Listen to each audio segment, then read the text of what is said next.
It's day 2 in the brand new working week, and we are indeed back again for another exciting 2 hours of non-stop stories and insights, plus analysis, as we bring to you the latest stories making the rounds, not just in Nigeria, but of course in Africa. I'm Joe Hansen, welcoming you to Tuesday's edition of Breakfast Central. Hope you had a wonderful night.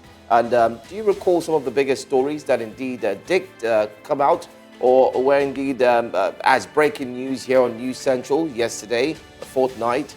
Well, don't worry, we have all the updates. I have Olive Emodi, who joins us again once more on a Tuesday, ready for the week. Olive, good morning to you.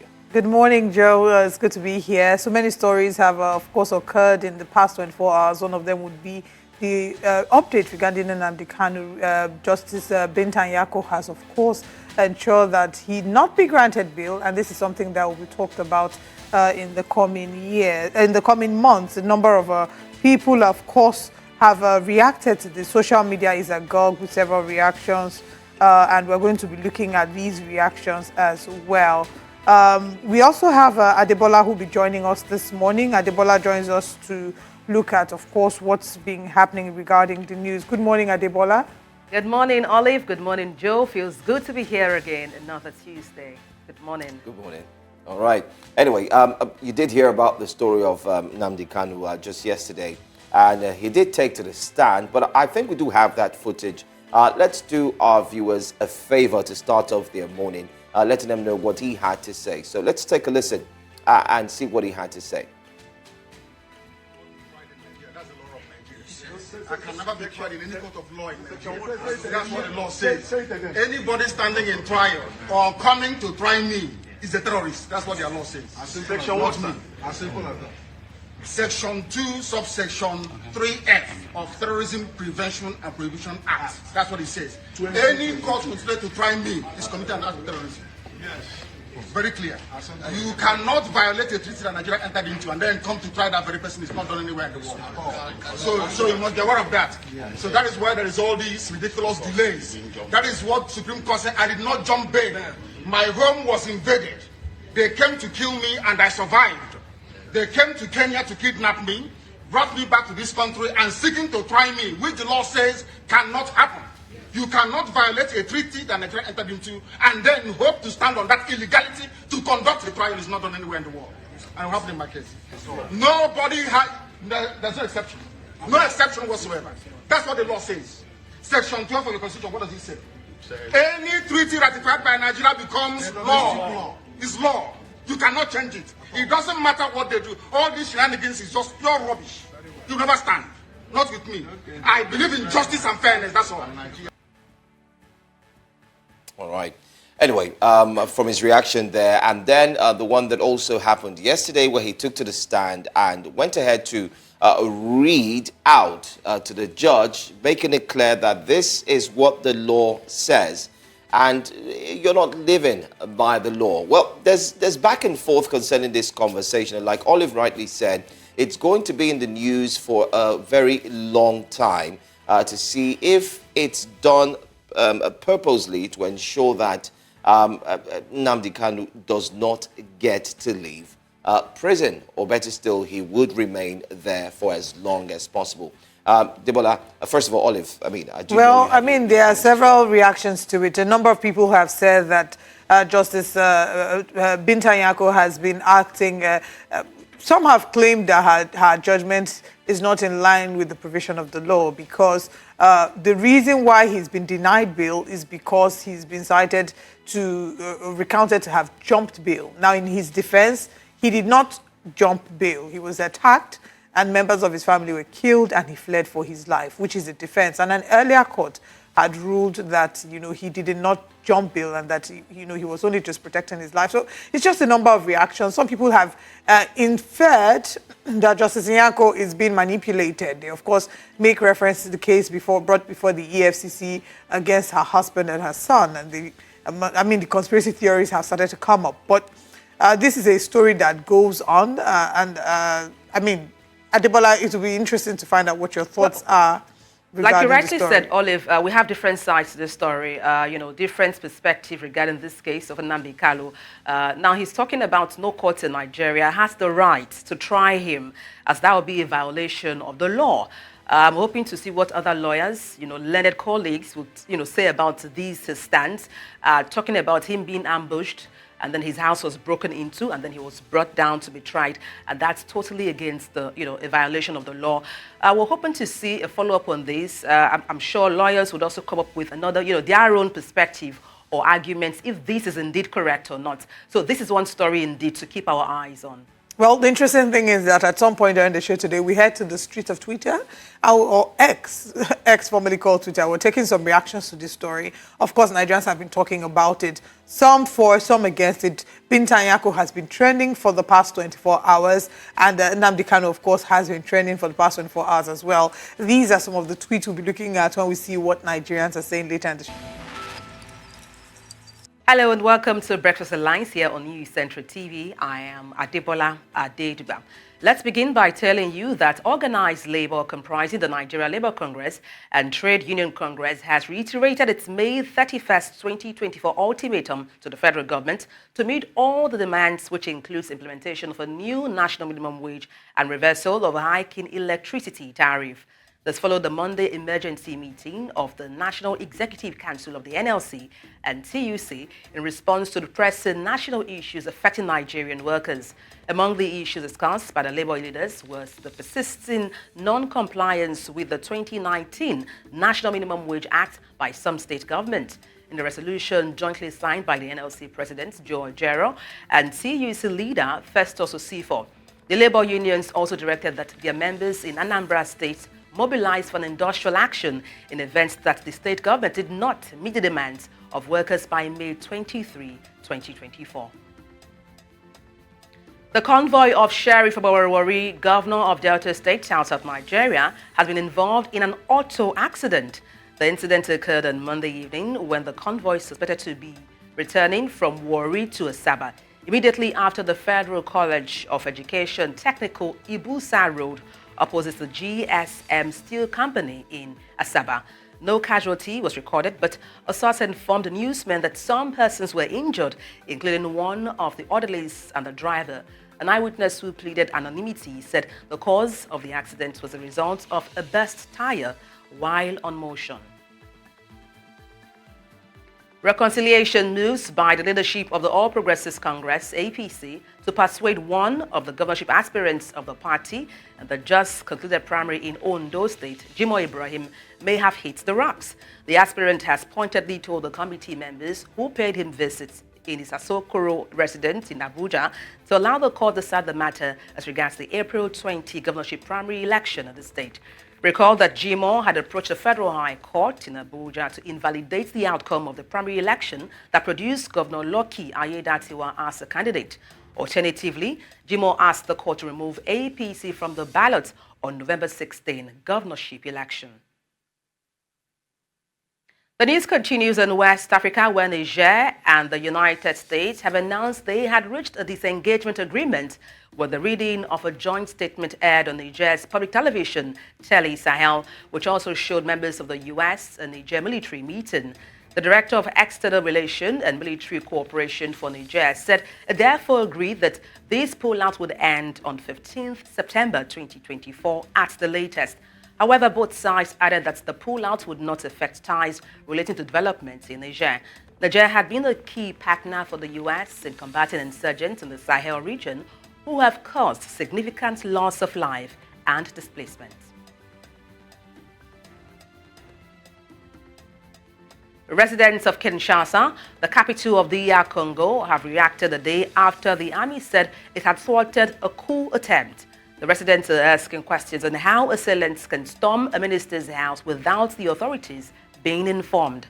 Clashes were reported between the men in military uniform and guards of the local politician at the politician's house on Tishanti Boulevard, about 2 kilometers from the presidential palace, and where some embassies are also located. 2 police officers and one of the attackers were killed in the shootout that started around 4:30 a.m. South Africa's highest court has barred Jacob Zuma from running for parliament in next week's general election. The Constitutional Court ruled that his 15-month prison sentence for contempt of court disqualified him. Zuma was convicted in 2021 for refusing to testify at an inquiry investigating corruption during his presidency, which ended in 2018. He has been campaigning under the banner of the newly formed Umkhonto weSizwe MK party after falling out with the governing African National Congress, ANC. MK Secretary General Sile Nnube said the party was disappointed with the ruling, but it would not affect its campaign. And that's all on Breakfast Headlines. It's back to Joe and Olive. Thank you so much, Debola Adedugba. Coincidentally, we do have more updates on the South African story.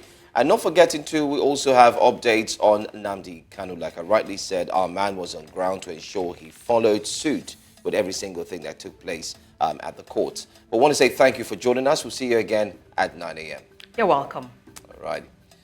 You're still watching Breakfast Central here on News Central. It is a Tuesday and Lagos is indeed awake. We'll go for a quick break. When we come back, we'll bring to you the big stories. Stay with us.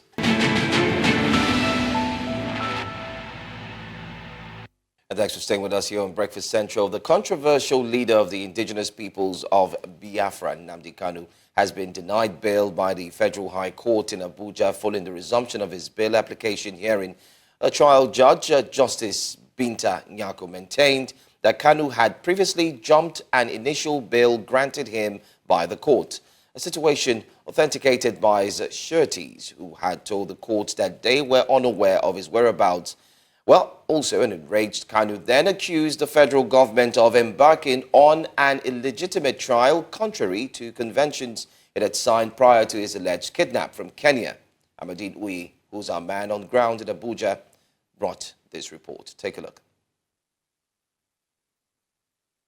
The trial resumed at the Federal High Court in Abuja with the controversial leader of the indigenous peoples of Biafra in attendance.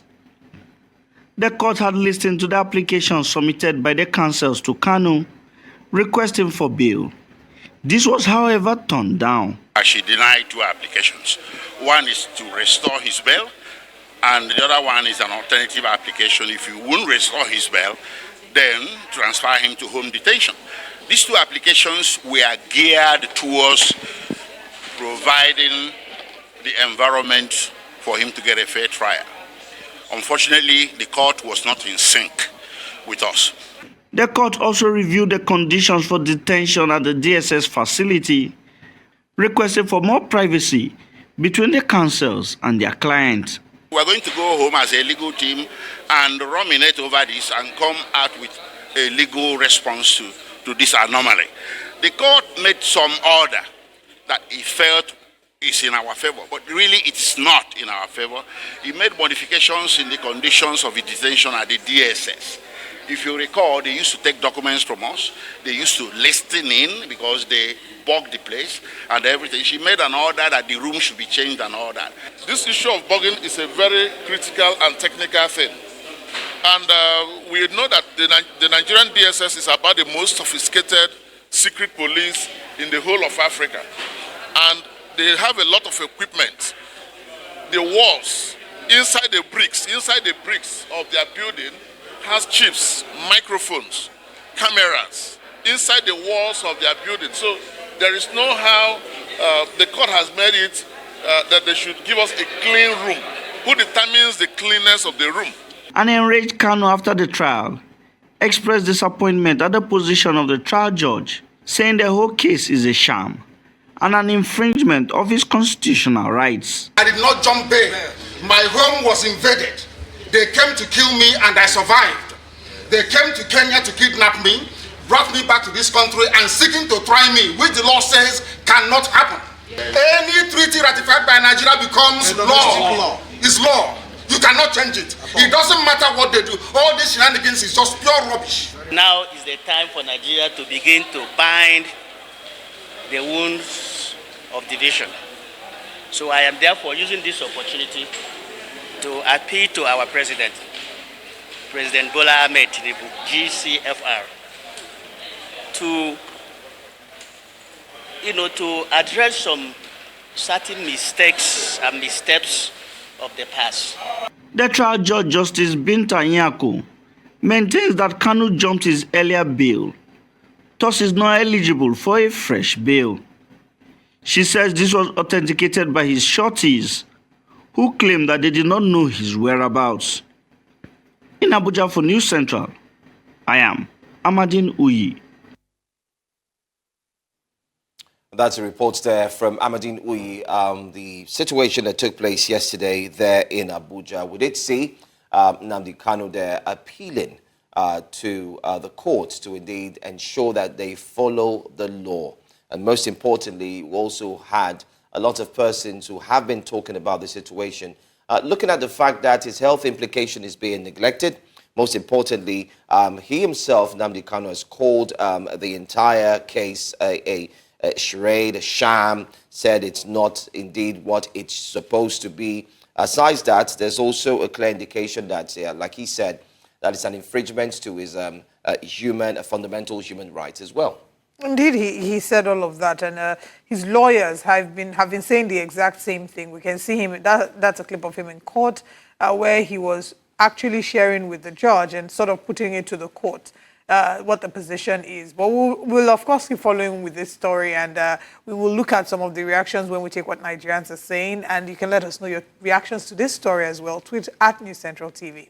We're going to break, and when we come back, there's more to come. Welcome back.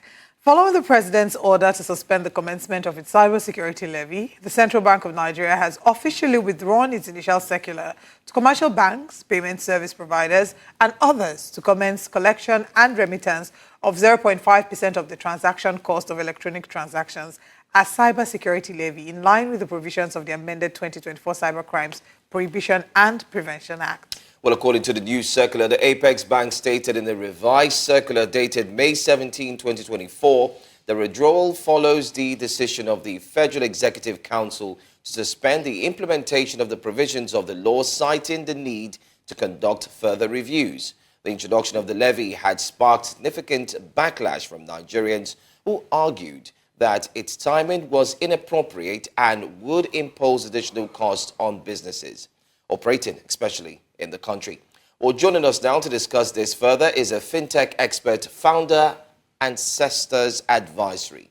Thank you so much for joining us, Fisayo Durujai. Thank you so much for having me. Great. Were you one of those who, all of a sudden, when you heard about the cybersecurity levy, I think, did you embrace it? Like, did you like it?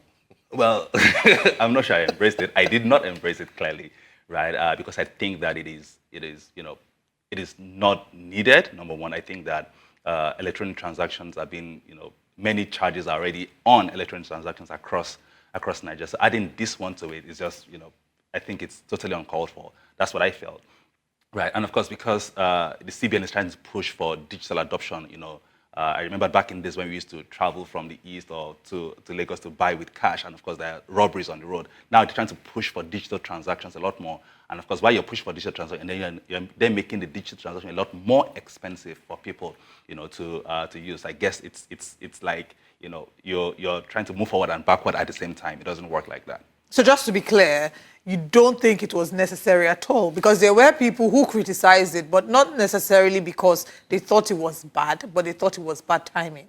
I mean, I think it's bad in itself, right? Not just bad timing. I think that we shouldn't, muzzle the ox, as treasures, I guess. So that's my position on the matter. Of course, the timing is also very bad because, again, Nigeria is dealing with many other macroeconomic, economic issues, that people are dealing with, right? So adding this extra cost to it is also additional thing. So I think that fueled the outcry a lot louder. But I think that, after you've added stamp duty, 15 naira charge on every transaction above, 10,000 naira,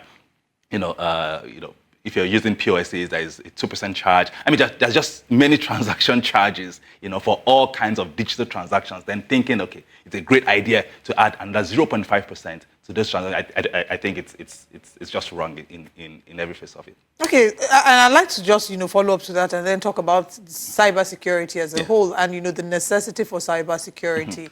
Now, the proceeds of this was supposed to go to the Office of the National Security Advisor as well. That was something that a number of people criticized as well, because they had said that we can't categorically see how much is coming into the Federation account in some situations, and the Constitution provides that all monies should come to the Federation account before they are being disbursed to MDAs and all the likes. So talk to us about the import of cybersecurity and, you know, where we are, where Nigeria as a country is regarding, you know, our cybersecurity stance. All right, so when it comes to cybersecurity, when you start having more digital transaction or digital adoption, I think it's a corresponding risk that goes along with it. You know, when we're moving cash, armed robbery, because people know that cash is there. So when you start moving, you know, to digital transactions, it means that, you know, issues would have to, you know, we have to deal with a different level, you know, of fraud or form of other risks, right? So when it comes to general cybersecurity, it just not just, you know, when it comes to transaction fraud, identity theft, just many things, you know, that fit into that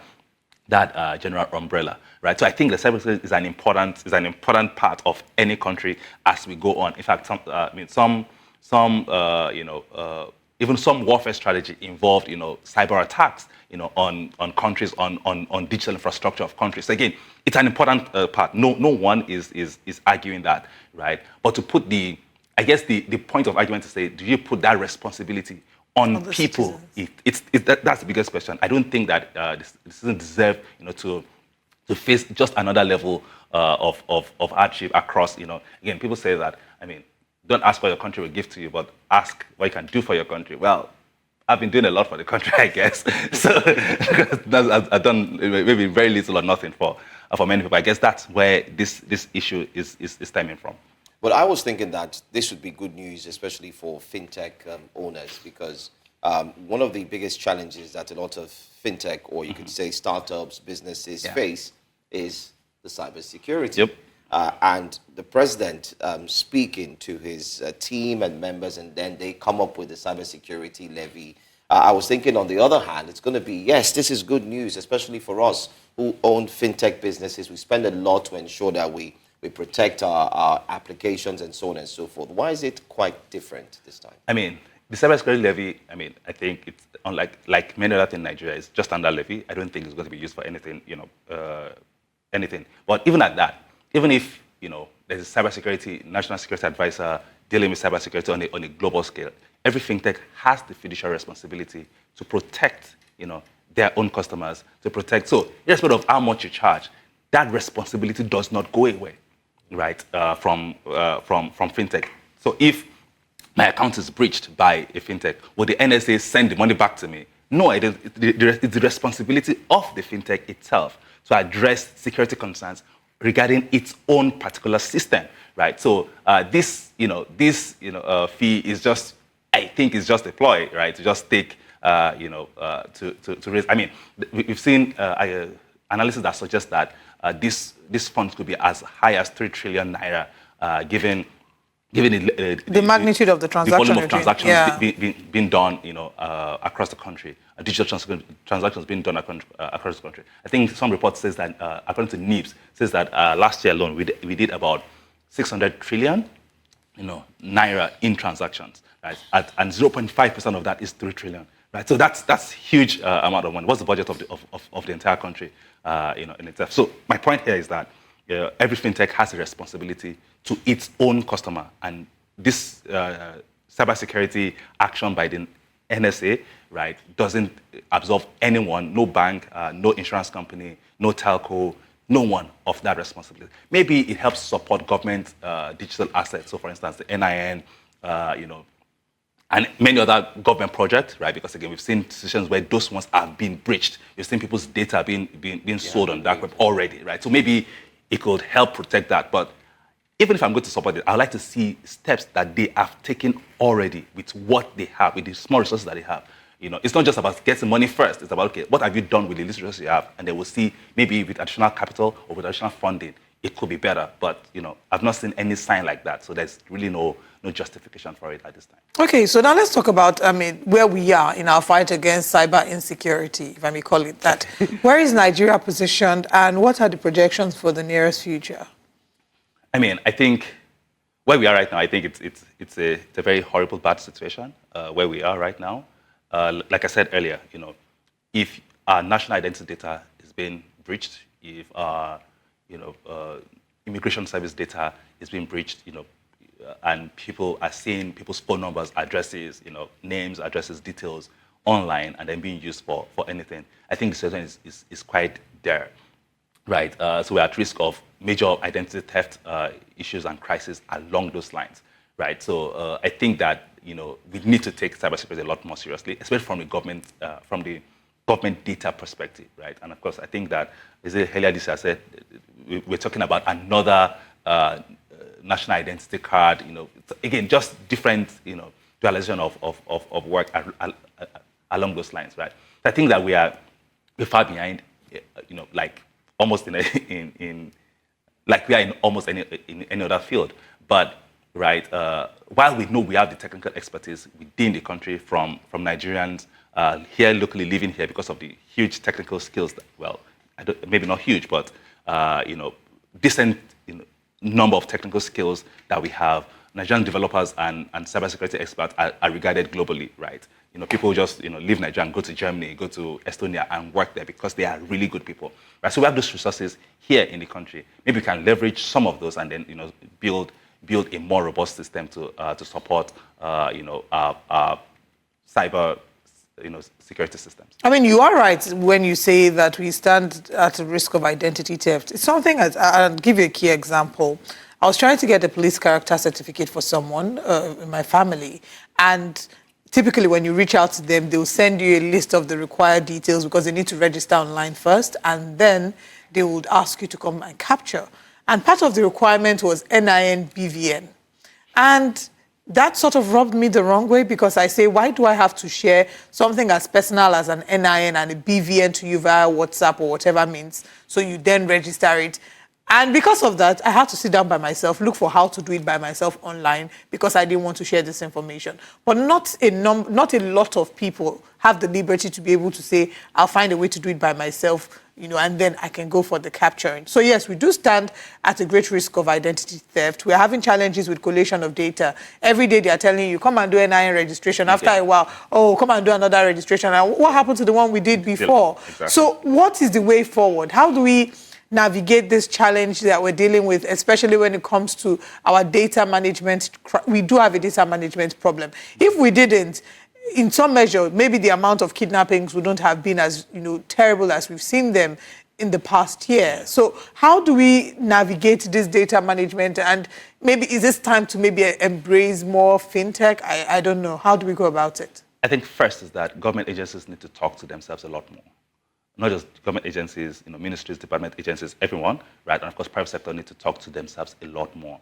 We've done SIM card registration, we've done, NIN registrations, we've done BVN registrations. You've linked all the accounts. We've linked all the accounts. So, and they tell me you can't find someone using a mobile phone to call for kidnapping to demand ransom. Again, it appears that all of these data are in different silos, and no one is thinking, okay, how do I leverage information, bank account information that this person has, and match that with their identity number or with their phone number, and then figure out a way to.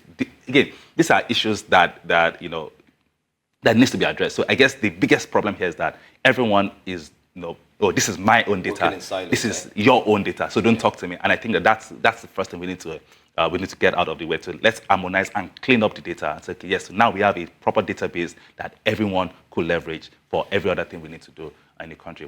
If that is not done, then we'll keep on having these problems. All right. I mean, great conversation, and sadly we're out of time, but I'd like to take just one last question. Yeah.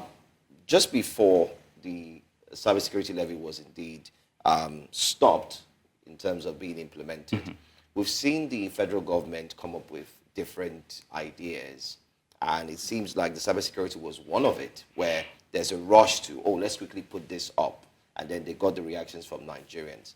What's your take on the federal government stance when it comes to rushing to implement, chuckle for me. Rushing to implement things? Yeah. Do you think, I'm trying to see how you could proffer a solution now as a last question. Do you think they should spend more time in consulting people like yourself? I mean, we do have a someone, a minister who understands fintech very well. So Yeah. we would think ordinarily that he would have Someone sat down responsible, with professionals and they would have looked into it before they made that declaration.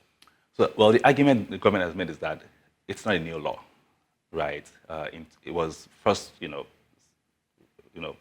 promulgated, not promulgated, but passed in 2015, right? And of course, what they did this year was just to review and harmonize.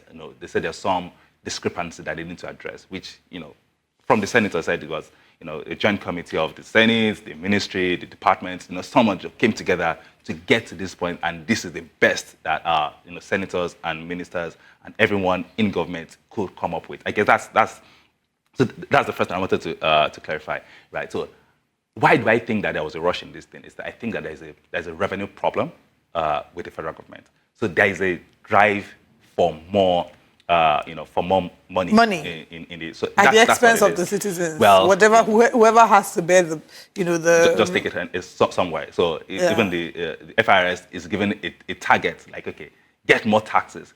Even in Lagos State, find just different things that everyone is doing to get more money into the government coffers. And I think that's where the rush came from. Like the one we're going to discuss very soon. Before you put tiles on the floor of your house, you have to get a permit. I found that very interesting because I'm hoping to move houses I should soon. be taxed for changing the bulb in your house. In my house. It's very interesting. Thank you so much. FinTech expert, founder, Ancestors Advisory, Fisayo Durejai. Thank you for joining us. Thank you so much for having me. All right. All right. Now let's move away from Lagos to Rivers State, where former President Dr. Goodluck Ebele Jonathan has spoken on the Rivers State political crisis, describing the political tension in Rivers State as worrisome. He has asked Governor Siminalayi Fubara and his predecessor, Nyesom Wike, to work together for the good of the people of Rivers State. The state has been in a year-long political crisis since Wike. Now, the FCT minister and Fubara, his successor as governor, fell out. Now, according to Jonathan, Rivers State is very critical in this country. Rivers State is the heart of the Niger Delta. If Rivers State is destabilized, the whole of the Niger Delta will be destabilized. He also noted that transitions in Nigeria are fast becoming a problem. Joining in on this conversation on Breakfast Central this morning is Collins Odu, former Rivers lawmaker. Good morning, Mr. Odu. Thank you very much for joining us. Good morning, Nigeria. Thank you for having me. All right. Is it about time that the former president stepped in on the conversation? And what's the weight of his statement, the weight of his involvement in the conversation? Yeah, if you listen to the former president, it was advisory. And he had to go that way because if the president of the country had intervened and some actors, or let me be specific, the governor would renege on that intervention. At this point, he is ex-president. When the current president has intervened, at this point, he may try to advise them, sit with our leader, Chief Barrister Ian Wike, and as well sit with the governor. I think that his statement should be added, or a little should be added. He should step a little further to meet with them. He's a very revered Niger Delta. So I think he can do something. All right.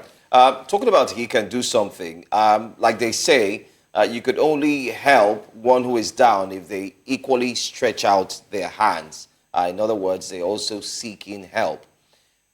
We've seen the former president say they should work together, but we've seen these two actors, in this case, working at different levels. For instance, the current governor, Fubara, has gone ahead to make strong statements from using Otapiapia to chase away the rats, for saying jungle don't mature, that it's time for him to, quench the entire tension in the state and take up his responsibility to the fullest. Do you think that there's a possibility that we would see a handshake, not just any handshake, but a true handshake that would indeed squash this entire problem and see the former governor, who's currently the FCT minister, and the current governor sit together as one and ensure that governance is brought to the truth or to the fore before the people of Rivers? There's in our dictionary, there is nothing that is not possible, but it's quite unfortunate to, like you said, and it is known to all Nigerians, the kind of languages that emanate from a sitting governor.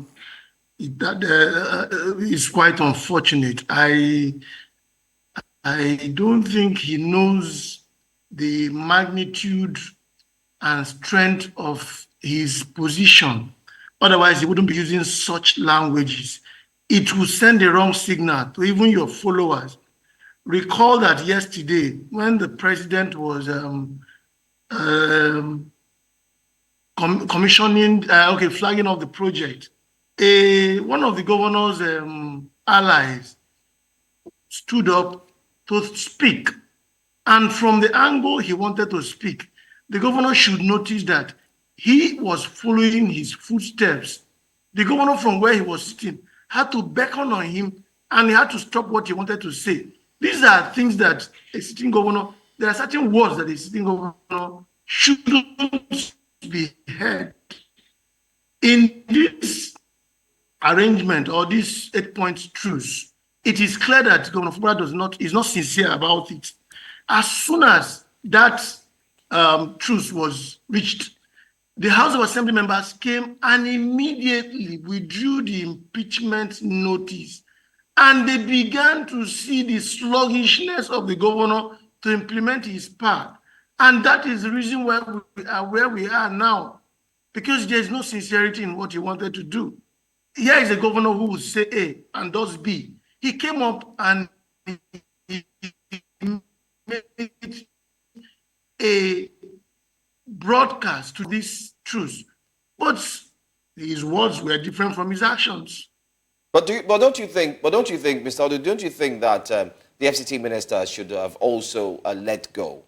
And a lot of people have kept asking the same question. Why is the FCT minister beckoned or so interested in the affairs of River State? I mean, he's out of River State. Can't he just possibly focus on the FCT and allow Governor Fubara to do his job? No, I think your insinuation is quite incorrect in the fact that the FCT minister is focused, and if you go to Abuja, you notice that. But if he was focused, there was a recent statement he made where he said that he made a mistake, and then he said he made promises to the 25 lawmakers that nobody would be able to take them out. So there's a lot of, if someone isn't interested, he wouldn't be making such statements. He'll possibly be saying, okay, we're about to launch the rail system in the FCT. Don't worry about what's happening in Rivers. We're about to do this in the FCT. I mean, there's a lot to be done in the FCT as regards talking too much. It seems like he's working in the FCT, but he has his eyes still at the back of his head, focusing on what's going on in River State. My brother, you see, what is important is the 8-point agenda. Has the FCT minister kept to his part? The answer is yes. Has the governor kept to his part? The answer is partially. See, I think in this whole thing, you need to separate the chaff from the wheat. Won't people make statements anymore? Are you going to be distracted with statements? These are people we must leave and people must talk. So the governor should remain focused on executing the 8-point agenda and not what this person said and what this person said. What has this person done? He has done his part. And Honorable that is what is important at this moment.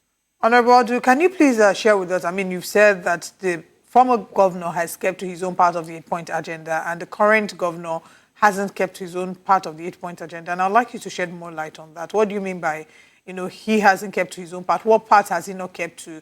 And what part has His Excellency Nyesom Wike kept to?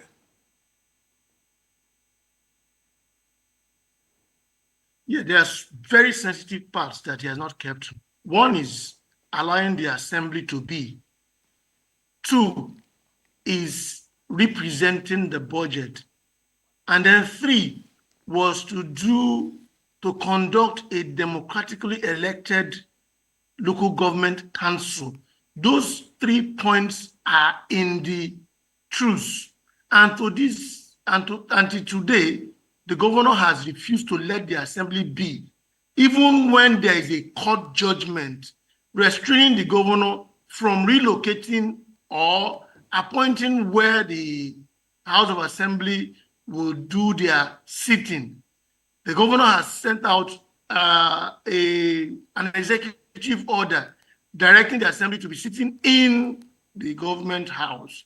This is call it an abnormal, situation. And then he had ample time to organize or conduct the local government elections. He didn't do it. And to represent the budget, we're entering June. By the end of June, everything he does will be illegal. The governor has defiantly refused to represent the budget. And these are most critical issues that borders on the constitution and the legality of a government. I hear the governor from time to time saying that the truce is not democratic or is not constitutional. I know that there are conflict, alternative conflict resolutions. It is captured in our constitution and it stands. So all of these things that he has not done, all of them are constitutional, and he has not done it. And he keeps saying that the Honorable Odu, please. I'm sorry to interject. I'd like to take you on just one of the points you made. You talked about the lawmakers. Are you saying here that the 25 lawmakers who defected from PDP to APC have not in any way, fallen short of the Constitution, and the current governor should accept them back? Is that what you're saying here? Absolutely. You what see, about when they were defecting? Go ahead. Can I hear you so I can take it forward? Go ahead, please. Yes, when they were defecting, they gave reasons for their defection. And that section is in the Constitution. And to this date, the matter is still in court, is pending in court. And I know that when situations are like that, decisions are to be taken in court. And to that time, when the court will take decision, the lawmakers still remain members of the River State House of Assembly with their full powers to sit. So the existence of the local lawmakers is constitutional, and they have the right to sit.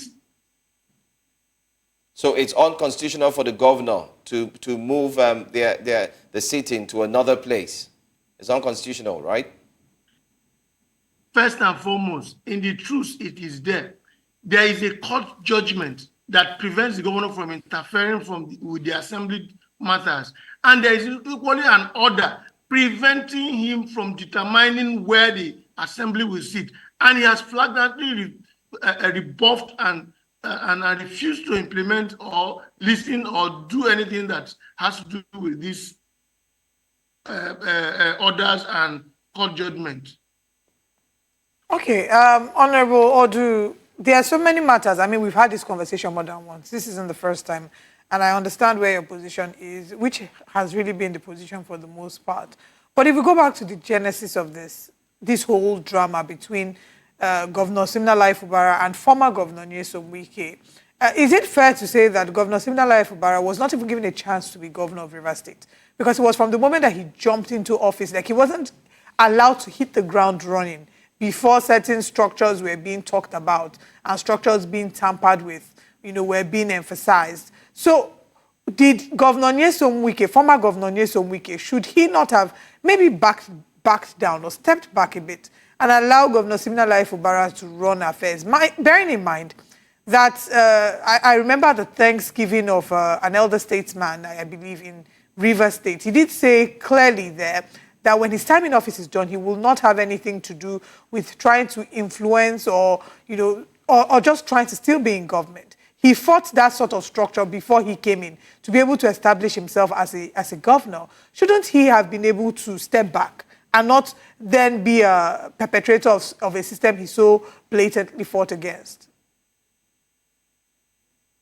Yeah, former Governor Nyesom Wike, it is on record as the FCT minister now. So he is busy. All that he was doing is to prevent all that Governor Fubara is doing now. The fact that he has become governor does not mean that he knows everything. Somebody needs to guide him. Like now, he is flagrantly disobeying the judgment of a court, order of a court. It is for the former governor to say, look, no, don't go this way. You will face the consequences of the law, no matter how long.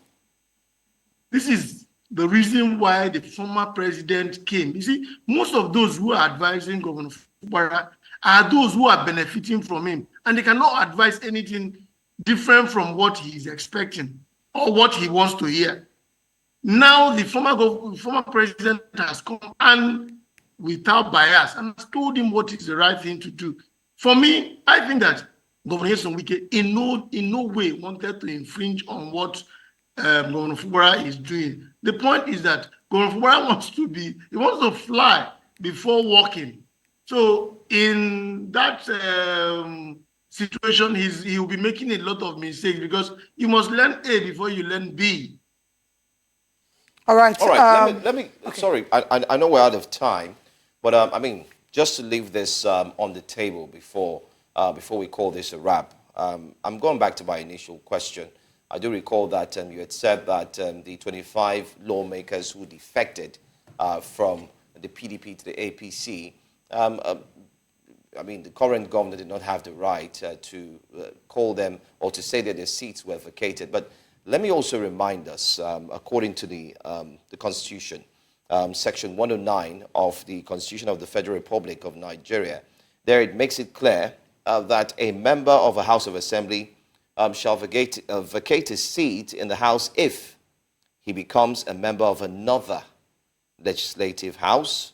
Any other circumstances arise if he is not a member of the House would cause him to be disqualified for election as such a member. It also makes clear, if I run down very quickly without wasting our time, it says if he defects to another party as well.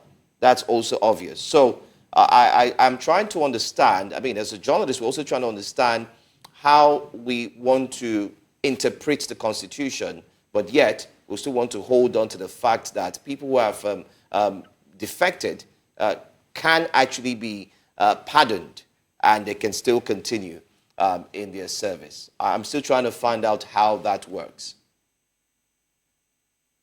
Yeah, obviously, I was expecting you to read down because as you go down in the Constitution, it's unfortunate I'm not with you here, you will see where it states that if the party in which the person who defected has internal crises in the national scene, that they are permitted to do so. And I know that the 27 lawmakers gave a reason. As at then, the secretaryship position of the National People's Democratic Party was neither here nor there. And they didn't have anybody to reach when they had this problem.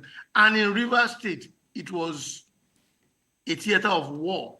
So the party had crisis both in Rivers State and in National. So that is on the grounds where these people decided to move because they needed to save themselves. So if you read down, you get to the section where they equally stated that if anybody leaves his party to another, embroidered in crisis, he has right to do so. And that is a section where they are in court now to determine if actually there were crises enough to have left. So at this point, I don't think that the governor will say to himself, I will receive this, I will not receive this. I will imbibe this, I will not imbibe this.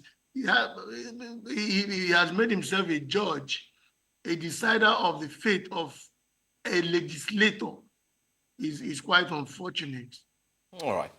Anyway, I think we do get your summation in this entire conversation. I want to say thank you so much for joining us, Honorable Colin Sodu. It's always a pleasure speaking with you, especially on these issues, the one pertaining the current governor of River State and, of course, the current FCT minister. Thank you for your time once again. My pleasure. Thank you, Nigerians. If you're just joining, welcome to Breakfast Central. And now we're looking through the front pages of the papers to see what the big stories are saying. We're joined this morning by the publisher of the Niche newspaper, Ikechukwu Amechi. Good morning. Good to have you. And you have to cut soap for us because this economy is not really touching you. So First attack Yeah. on air. Yeah. we brought an off-air banter on air. Okay, let's look at what the papers are saying. We'll begin with this Nigerian newspaper. On the front page of this Nigerian newspaper, 300% salary increase proposed for judges, others. AGF, NJC, RMFAC, back proposal by National Assembly. Nigerians will suffer injustice if judges are underpaid, says CGN Ariwola. FCTA delivering on projects because of Tinubu support, says Wike. Abuja Metro Rail ready for use May 27th. Transcorp Power PLC post 142. Okay, moving on from there. Return 24.75% lending rate, experts advise CBN. And you can see the picture of the Minister of Federal Capital Territory, Nyesom Wike, getting set for the Abuja Metro Rail services. And the final story, NLC, TUC mobilize CSOs for strike over minimum wage and electricity tariff. They give the federal government May 31st deadline to reverse tariff hike and agree to resume wage negotiations with the government today. And that's all on this Nigerian newspaper. Let's move to the next paper. That's right. Let's go straight to the next paper before we have our guest share with us his thoughts. Let's go to the Vanguard. Vanguard is the next paper we're looking at. It has at the front page there, anger, frustration over high cost of cash withdrawals. Anger, frustration over high cost of cash withdrawals. It says, as operators gradually take over banks, ATM function. Customers relate sad experiences in states. Banks sell cash to us, Delta POS operator. And we did have a Lagos POS operator equally make that statement as well, that they do get cash from the banks. It's a conversation I'd like us to also look into in between. Another one, electricity minimum wage. NLC, TUC mobilized for strike. They're gearing up and they're telling the federal government, you need to gear up with us. It's coming. Let's take another one. EFCC under fire as Oba of Benin alleges bribery cover-ups. De-escalate tensions in Rivers. Jonathan appeals to Wike Fubara. We've had that conversation a while back, a few minutes ago, in case you tuned in. And then let's take one last one. Tinubu, UN, AU, Arab leaders mourn as Iranian President Raisi dies in helicopter crash. Very sad story there. All right. That's all. Yeah. And then let's look at the front page of the Punch newspaper. On the front page, student loan is a big story. 1.2 million beneficiaries listed as scheme begins Friday. Students in 226 tertiary institutions to benefit. Admission letter, NIN, BVN needed. I was waiting for blood group, genotype, and the other extras. But thank God it's just this one. World leaders mourn as Iran probes president and minister's death. Lagos seals 840 event centers. Wow, according to Commissioner. It will be interesting to see why that's happening. We'll look into the story. Tariff hike. Workers lockout minister issue 14-day ultimatum. You know, I just painted a mental picture of, you know, those Nollywood back in the days, the movies we used to watch when they will lock in the man and say, you don't provide for your family. They lock him out and say, if you don't give me money for soup, you don't go work today. That's literally what's happening. Workers lock out minister and issue a 14-day ultimatum. At the top of the paper, food imports hit 3 trillion naira over flooding insecurity, says CBN. Judges' salaries reviewed 17 years ago, says Attorney General of Federation. Wike Fubara face-off can destabilize Niger Delta, according to Jonathan. I think the judges' salaries review, which happened 17 years ago, is a good way to start the conversation, because that was also a big story on the front page of this Nigeria newspaper. on this Nigeria. In fact, the CGN, according to this Nigeria, says that Nigeria will suffer injustice if judges are underpaid. Well, I think everybody is saying the same thing, whether it's the judges or organized labor. What people are earning now is not a living wage and cannot take them home. I don't want us to take the two stories in isolation, because labor is also saying that come May 31st, if there is no headway in the negotiation with the federal government, that they are going on strike. And the judges are saying that they need 300% salary increase. Otherwise, that it will lead to corruption in the system, because when you pay judges poorly, then they are susceptible to the corruption. So it all goes to what we are saying. Look, people are saying that what labor is asking for is inexcusable. 615,000 naira minimum wage. But NLC has broken down the what makes up that 615,000. In any case, Olive and Joe, if you look at 615,000 naira and convert it at the rate of perhaps 1,400 or 1,500 to a dollar, it is less than $500. I want to do the math now as you're speaking. I mean, I just did the math. That means each worker will be earning 7.380. That's 7,380,000 naira. All right, let's hold on. In a year. Chidi calling from Lagos. Good morning, Chidi. Good morning, and good morning to our viewers. Right. I want to talk to an interesting story there that I looked at it this morning. I was just laughing. 1.2 beneficiaries of student loans. I want the federal government to show me the data, how they got to that number of persons. It's a shocking thing for just 2 weeks or 1 week. They just brought a figure and say 1 point something people. How is that possible? Where did they get that data from?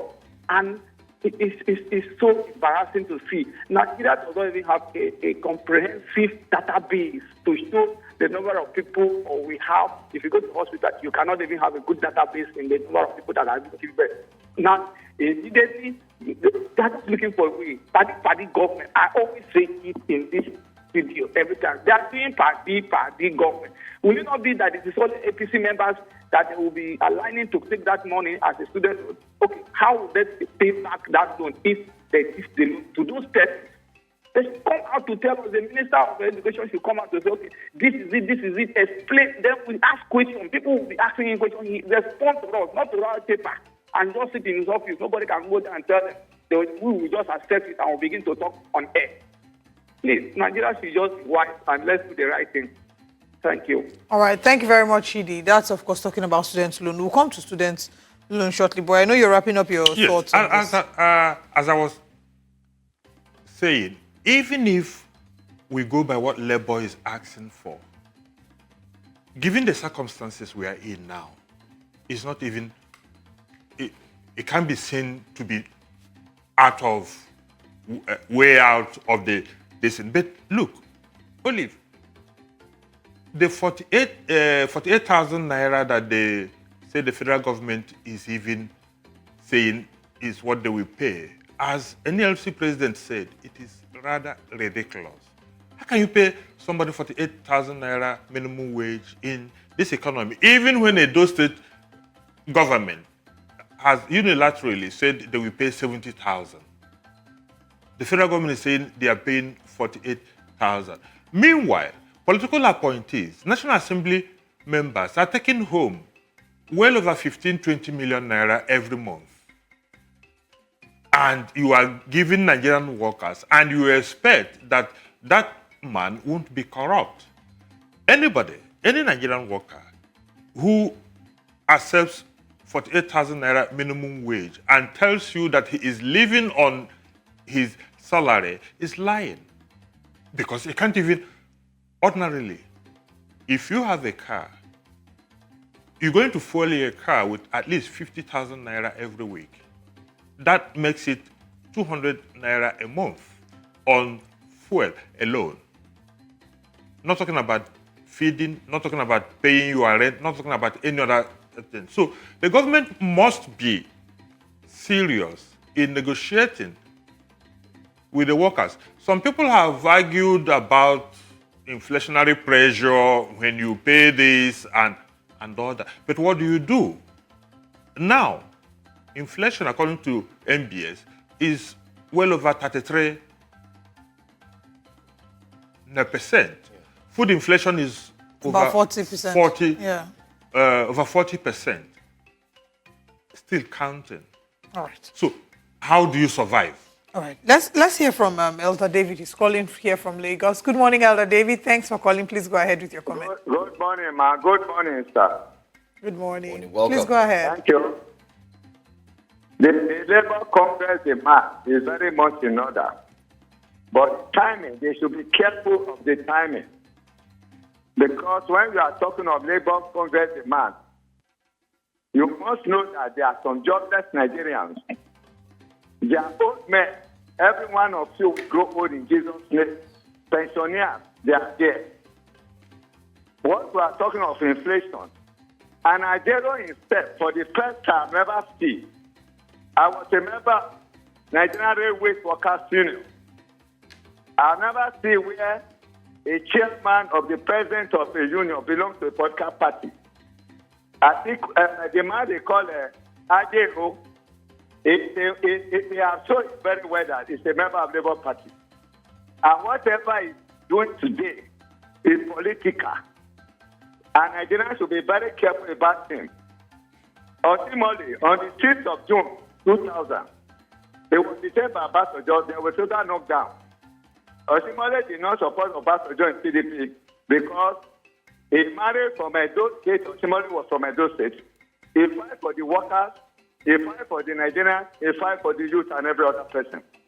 Whoever was there of recent when he took over from, he was not a member of APC because Buhari, our highly respected, came from the north. He didn't. When Sajero a member, can't carry a member of Labour, and nobody's talking about it. So what is talking about is strike, organizing people and all that. You should be careful. This government is a listening government. And they have been patient. It has just come, it's not up to a year. The increase of salary, the time of Jonathan, it takes almost 4 years. It takes over Obasanjo. And when we are comparing those states, my brother, the worst state in Nigeria is those states. Go there and know what is happening there. And from there, the 70,000, is it man who is going out that we voted that time from now? We are talking about 70,000. Is that the problem we are talking about? Some states are not even paying 30,000. And is demanding for 100,000. That is not the issue. Let's be talk of the other jobless Nigerians. Which Obasanjo and Atiku make jobless. All right. When they could okay, Elder David, I think we'll get your point. I want to say thank you. Thank you so much. At that time, there were almost about 500,000. Only 1,000 is remaining today. All right, Elder David, thank you. Thank you for your point. We appreciate that. I mean, let's go back to the papers. You know, I take my time to listen to this Elder David every time he calls on this show. I think he's regularly stationed to make these interventions. And all these interventions are in defense of whatever Tinubu is doing. Look, this is not about government. This is not about who is in power. This is about the welfare of the people. When Tinubu on Inauguration Day said subsidy is gone, he did not set up a committee. He had no cabinet. There was no consultation as to say what will be the effect of this on the economy, on the poor people. When Tinubu floated the Naira in an economy that is not productive, there was no consultation. And all these things are bound to have ripple effect on the economy. on the people. So that when you wake up in the morning and the naira that had a value of 600 naira to $1 or thereabout is now 1,500 naira, and the inflation is not only double digit, inflation has climbed 30%. And you are saying that people should still go with the 30,000 naira minimum wage. I think it is unrealistic. That's the least I can say. So when the man comes to talk about these things, about this is not about Joajero. This is about Nigerians. I don't know whether he appreciates the fact that Nigerians are suffering. All right. We have a caller from Abuja. Let's take his call. Good morning. Thank you for joining. Thank you very much for this morning. I think the Labour, they are going on the right track. Look, let us not deceive ourselves. What is 48,000 that the federal government are proposing? It's not us to. Federal government should come up with not less than 400,000 per worker, a lowest worker. We are suffering. People are dying in hunger. I'm an APC member. But forget about party. What we are is Nigeria. As a citizen, as a patriotic Nigeria. When you are suffering and you are telling us about this thing, they will, this government is capitalist. Everything is tax, taxation. Poor people are, how much is bag of guinea corn? 75,000. Make 75,000. And you are telling us the government are making something. If that elder has to go back to elder, I don't take him as an elder again. People are done and you are saying the government are... Well, please, it's, Mr. Gary, you can drop your comments, please. We don't want to speak against other callers. All right, thank you very much, Gary, for dropping your comments. He said he's an APC member, but it's not about the party now. It's about the current situation, confirming just what you said. Okay, let's look at, I mean, we've dwelt on one paper, one too long. Very quickly, when you were talking about labor, you said that you cannot earn I think, not your exact words, but you can't be earning insufficient money and not be expected to cut corners. Exactly. So, which is what the CGN... The Chief Justice of Nigeria said, they said, look, if you don't pay judges well, you will expose them to corruption. And that's the reality. Look, if a man must provide a typical Nigerian family, let's say you have 3 children, then the man and the wife, come on, 48,000 naira minimum wage cannot take you home. That would go in a jiffy, in a speed. We do have another caller on the line. Pastor Kole joins us from Lagos. Good morning to you. My name is Samuel Kole from... oh, all right. Okay. Go ahead. What I want to say, our government, they are just being so wicked. I'm so sorry for that. You know, I'm not supposed to make that kind of comment. But the wickedness we have is that someone, either a Kuroko, either House of Assembly, whatever, how much is their take home? They should lose everything. President, they should let us know how much in they collect. 48,000 that cannot buy bag of rice. What I want Labour to do is, for me, if I'm among of the Labour, I'm telling you, they should shut Nigeria down. So that all of us, no one will go out, no one will come in. Because our government, they are cheating us. Look at it now. 48,000 naira. You have 3 children. Wife, husband. You know, as the other man said, people are dying. And I like it, the APC man. Me, I'm a Labour Party man. I will not deny that. If Tinubu can do that, for me, as a married man now, I can beg my wife if I do something wrong. If my wife do something wrong, I can beg my wife that because of the love that I have for her. I want Tinubu to know one thing, that he has the children, grandchildren, whatever. He don't know where they will be tomorrow. All right. That's what I want him to understand. Thank you very much, Kunle, for calling. Lastly. Please, he should bring all the other aspirant presidents. He should bring them. They should advise everybody. You know, if he can bring Saudi, some man, I work at Nnamdi as a state friend when Saudi is the governor. I know what that man did. Not that maybe segment or whatever. You should try and bring all of them around table. They should talk. Everybody should get an idea. That's how to do it. All right. You know, Thank you. People are dying, you know, they should just try and do something. Thank you. Have a lovely day. Thank you for calling. He's calling for a joint meeting with the both eggs and of course Peter, like you mentioned.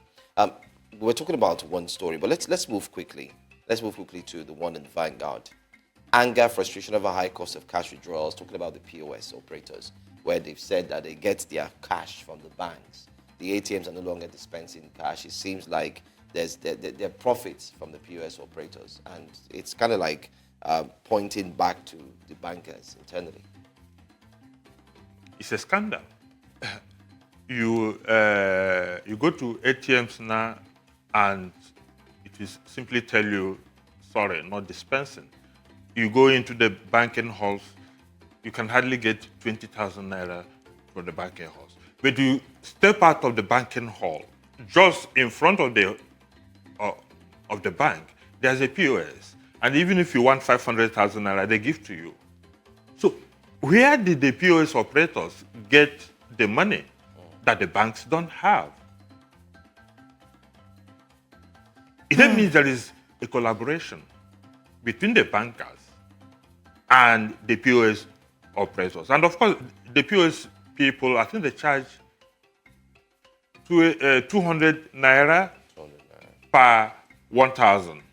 So that if you're changing 10,000 naira, for instance, or 5,000, I can't remember, is that you're going to pay 1,000. 1,000, yeah. So they are making a lot of money from, look, I traveled last week and I couldn't get money, cash, to do what I wanted to do. But there are POS, even in my village, more than 50 operators, and they all had cash. And that was what I relied on, depended on to get the POS. Yes, to get cash. All right. So, we want you to hold on a bit. We have a caller who's been waiting. Tony Eze, let's quickly hear from him and we'll wrap up this part of the conversation. Good morning, Mr. Eze. Thanks for calling. Thank you. Good morning. Good morning. Please go ahead. Okay, I want to speak on minimum wage. And my take on that is this. The amount labor is requesting is too much. Because it's not the only labor people are Nigerians. As I'm talking to so many communities, there is no basic community that you can find in communities. Go to some places, healthcare is not working. There are some places you can't find water. And it is duty of government to do. If government accept and pay them this money, where are they going to get money and then fund other things that they're supposed to do that other masses will benefit? And above all,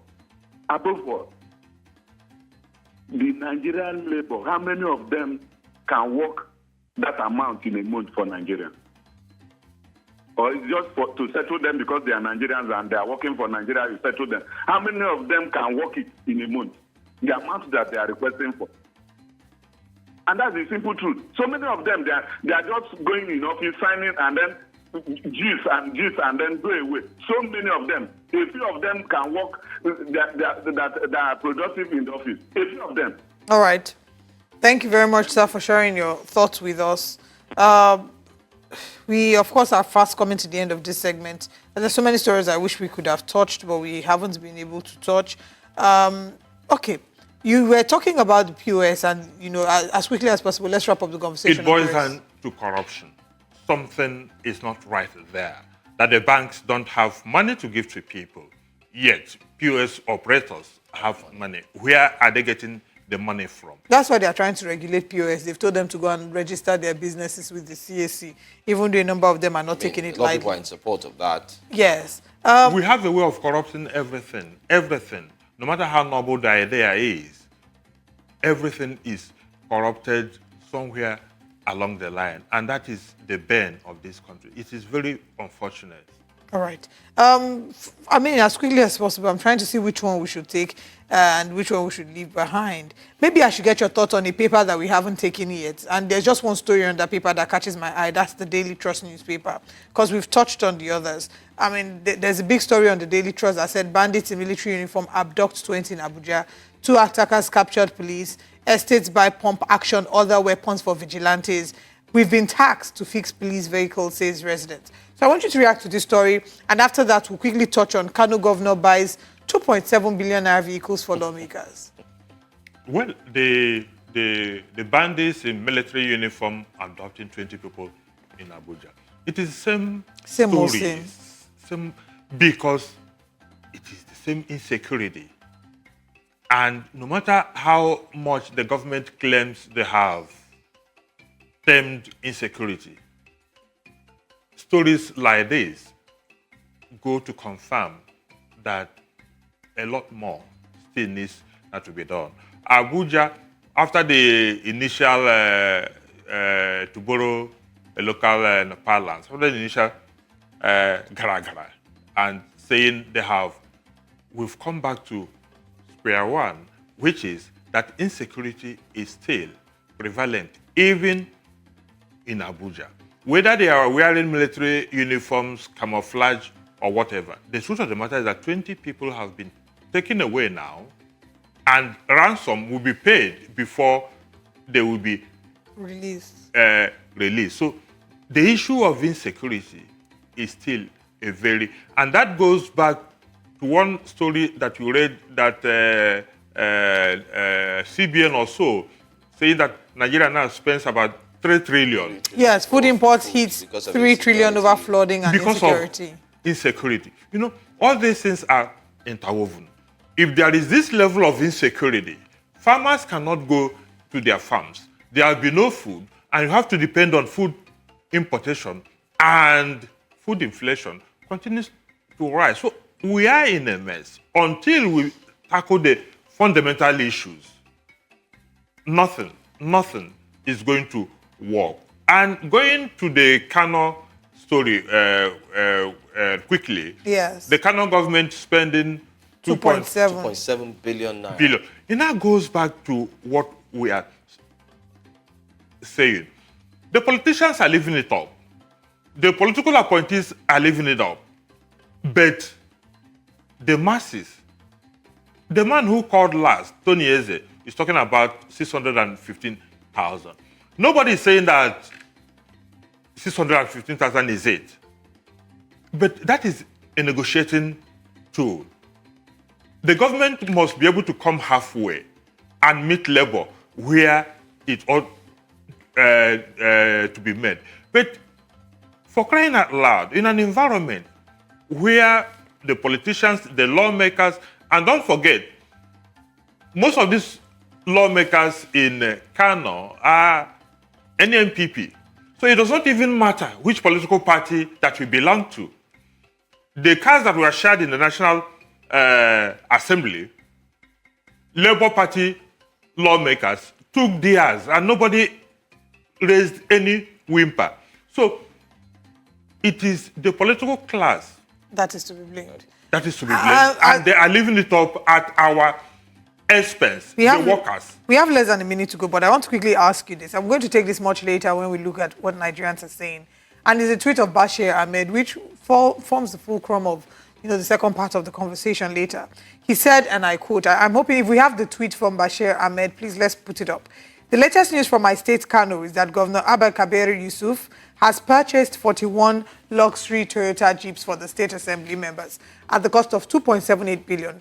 Should we congratulate those 41 lucky honorable members, or should we feel sorry for the nearly 20 million other indigenous people of the state, especially the millions out-of-school children who are roaming the streets from morning to evening? I'll reserve my personal opinion and wait to see if one of the governor's numerous media aides will come forward to justify this development. Now, we know that Bashir Ahmed was very involved in Governor Muhammad Buhari's administration, and he has come under criticism. A number of people are saying, why is your voice loud now?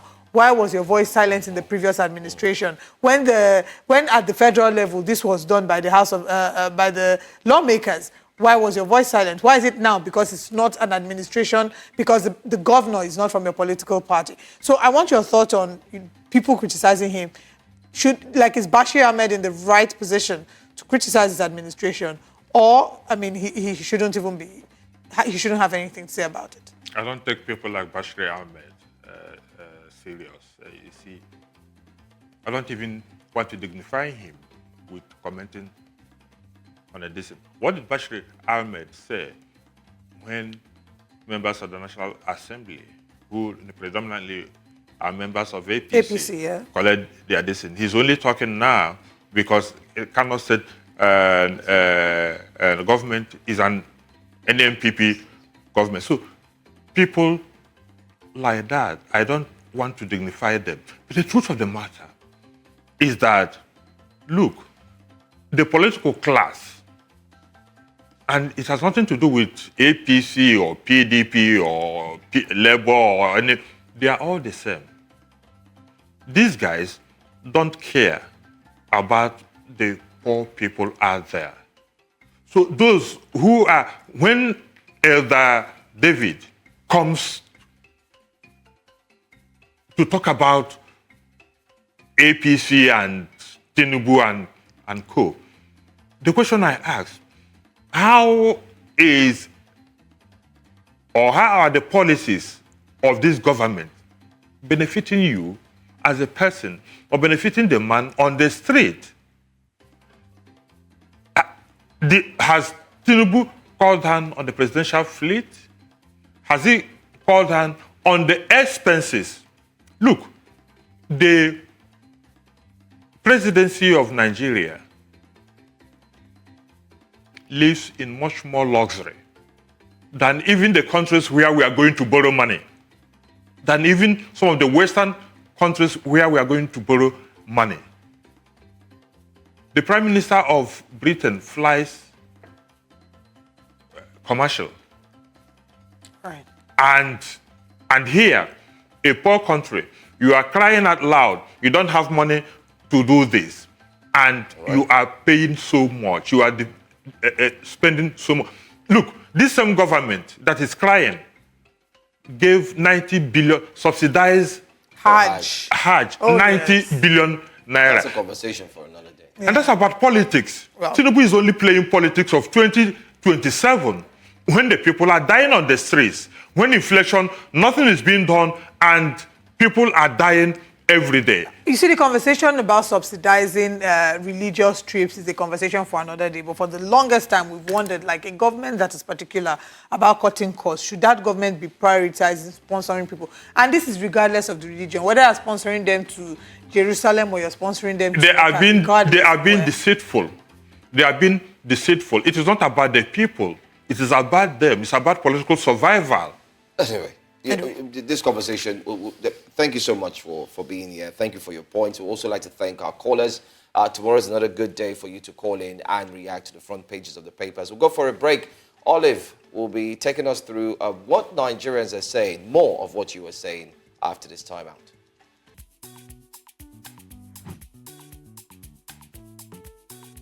Good morning and welcome to Breakfast Central. Now, this is where we look at what Nigerians are saying. We head to social media to take some of the biggest stories. Now, the reports this morning, we did talk about this, I think even on the Punch newspaper, where we saw that we saw a number of the criticisms, or we did see that the governor of Kano State has purchased vehicles for the assembly members. Now, Bashir Ahmed, who was special assistant to President Muhammadu Buhari, did react to this, and let's take a look at his tweet. He said, "The latest news from my state, Kano, is that Governor Abba Kabir Yusuf has purchased 41 luxury Toyota Jeeps for the state assembly members at a cost of 2.78 billion naira.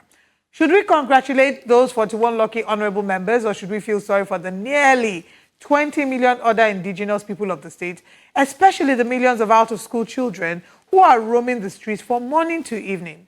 I will reserve my personal opinion and wait to see if one of the governor's numerous media aides will come forward to justify this development." Now, after this tweet, there were lots of reactions.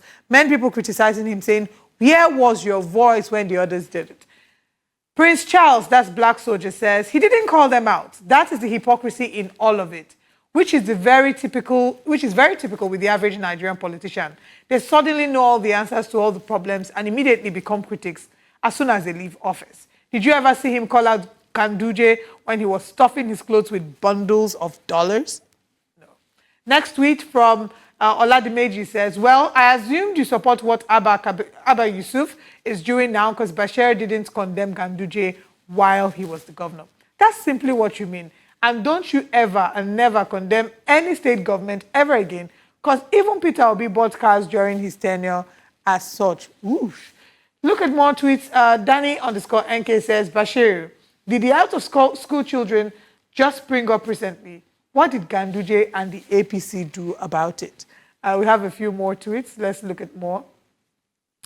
Malik says, we need to applaud him just like we applauded him when he gave Kano people Hajj subsidy. Or what is the difference? There are more tweets this morning to look at. And Shinga says, the problem with Nigerians is hypocrisy. What is wrong is wrong.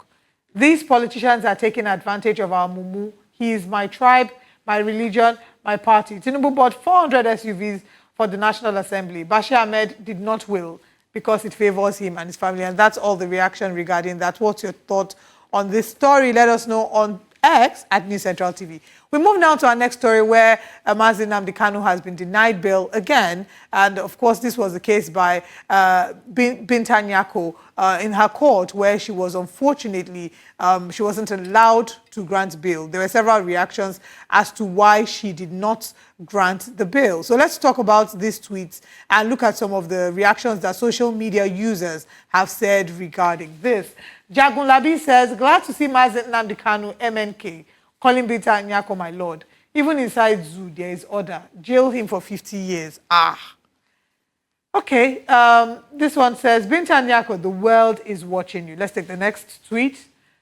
EOJ, does Binta Nyako under any legal statute possess the powers to ignore a Supreme Court decision? This is, of course, regarding to the earlier decision that said he did not jump bail because his life was at risk. Binta Nyako and prosecuting team are already showing the desperation of Nigerian government. Let's quickly take a few more. The way Justice Binta Nyako is handling this Nnamdi Kanu case is too bad. Is she doing the bidding of the North? She seems compromised. I wish another judge should handle it. That's what Wendy Adeyemi thinks. Peter Ojueromi says, LOL, you don't need to be a lawyer to know that those prayers won't be granted. He jumped bail earlier. That's what Peter thinks. Denying Nnamdi Kanu bail and total refusal to free Nnamdi Kanu by Justice Binta Nyako when it's obvious that his life was in mortal danger regarding the fatal invasion of his country home is a travesty to law.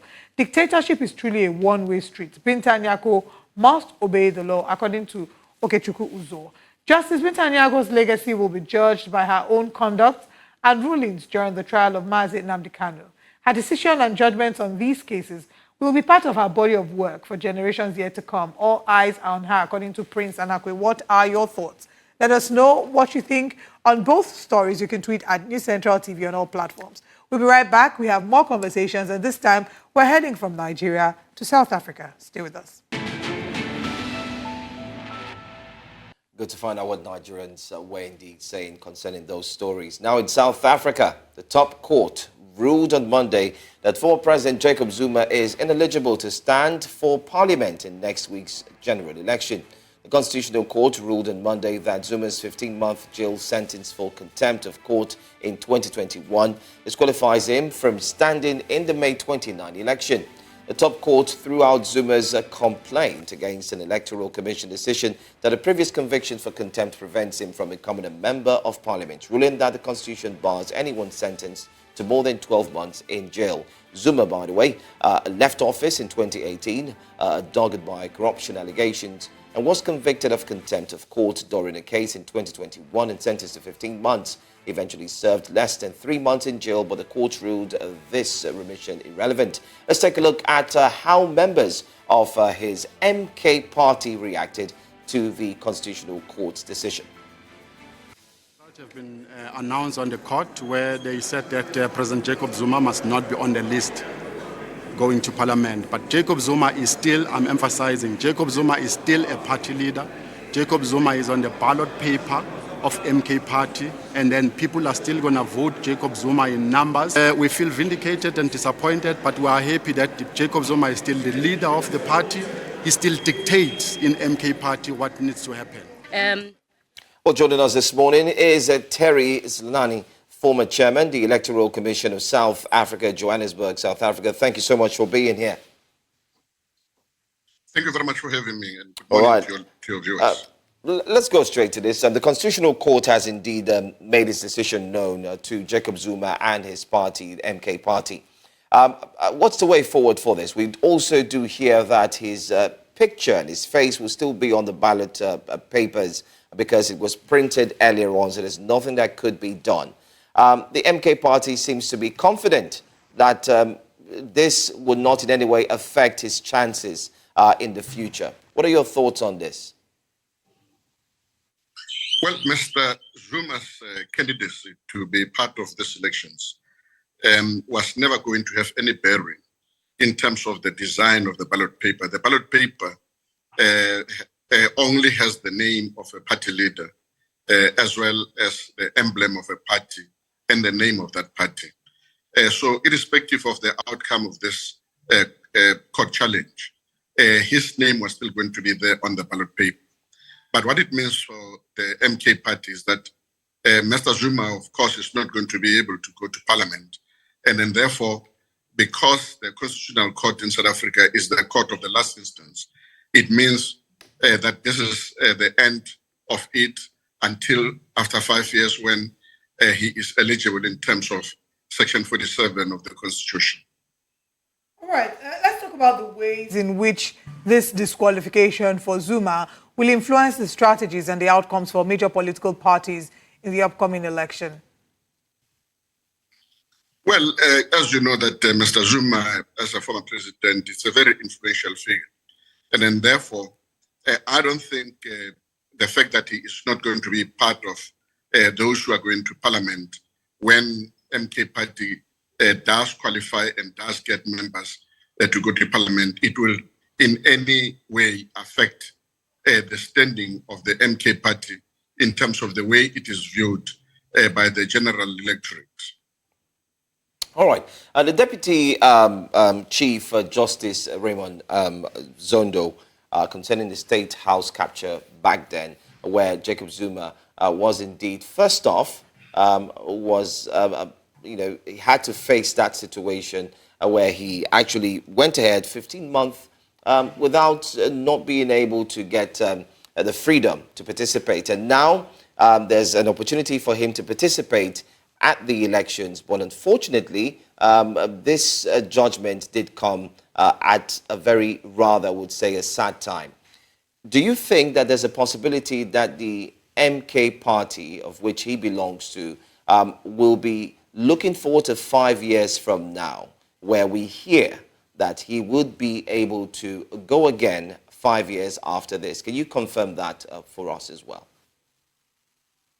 Indeed. Remember that he was sentenced, I think, in 2021. So the 12 months or the 5 months, the 5 years that we're talking about is not the 5 years of this period of the term of this parliament, but 5 years after the sentence had actually been completed. So it is possible that he will complete the 5 years whilst this parliament is still in session.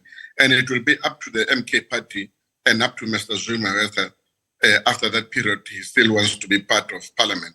But I really, really doubt it that he would want to go to parliament, even if he qualifies. I'm not too sure that he really, really wanted to go to parliament. He may have done this in order to be able to make a political statement, and that by the time now members are chosen for parliament, that his name was not necessarily going to be part of those who are going to be going to parliament. So it really depends largely on him, as well as how other members of MK Party and those who are in the executive will decide when that period expires. Should we be worried? We know the influence that Zuma wields, and we've seen this play out in past times. Should we be worried that there might be some form of violence as a result of this disqualification? I don't think so. I think Mr. Zuma is a very responsible leader.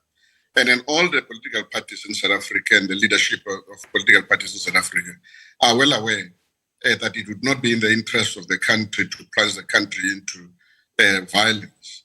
We have seen and we have experienced violence in the past, and I don't think there is anyone who's got an appetite to plunge the country into that kind of a situation again.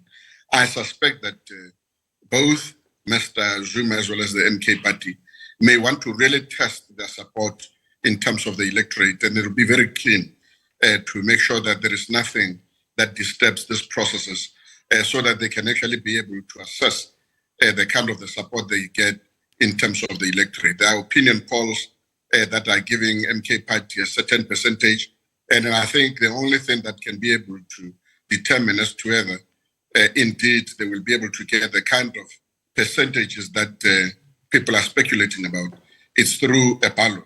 And I'm sure they would be very keen to go through this process so that they can be able to test that level of support.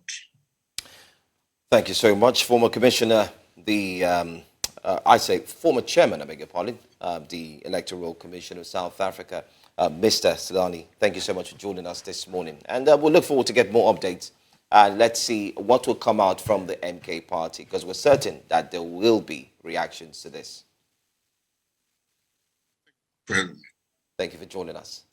All right, on that note, it's been a rather, would say, interesting and I could say filled and packed 2 hours of looking at the big stories from Nigeria and also in South Africa, like you rightly just saw. And this is where we draw the curtain on today's episode of Breakfast Central. Thank you very much to everyone who's watching us on TV, on YouTube, and all the other social media platforms you're streaming from. Until we come your way again, I am Olive Emodi. And I'm Joe Hansen. Have a great, great, great day ahead.